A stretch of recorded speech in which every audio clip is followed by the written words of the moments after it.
অনেকগুলো দিন পর আমি আর আমার ছেলে কি করতেছি, বাইরে ঘুরতে যাচ্ছি, তাই না বাবা? আমরা আজকে চা খাবো।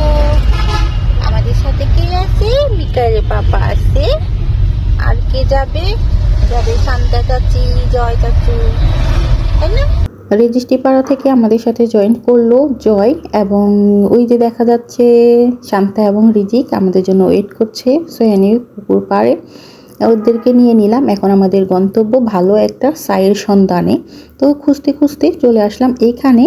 বসার জন্য খুব একটা বেশি জায়গা নেই, সম্ভবত 5টা টেবিল দেওয়া আর লম্বাতে কয়েকটা চেয়ার দেওয়া ছিল। দোকানটা খুব সম্ভবত কোনো পুকুর কিংবা ডোবার উপরে করা, যার কারণে খুব বাজে পচা গন্ধ। যাই হোক, চলে আসলো আমাদের কাঙ্ক্ষিত মালাই চা এবং পোড়া রুটি। আমি শিওর যারা চা লাভার আছেন তাদের কাছে এইটা দেখে লোভ লাগবেই লাগবে। তো জায়গাটা হচ্ছে বাগিল ফুটানি বাজার, দোকানটার নাম খুব সম্ভবত নুরুল স্টোর। টাঙ্গাইলের মধ্যে যারা আছেন তারা অবশ্যই একবার ট্রাই করে আসতে পারেন। আমি শিওর আপনারা ট্রাই করলে আপনাদের মুখে লেগে থাকবে, জাস্ট অসাধারণ। তো আজকে এই পর্যন্তই। সবাই ভালো থাকবেন, সুস্থ থাকবেন, আল্লাহ হাফেজ।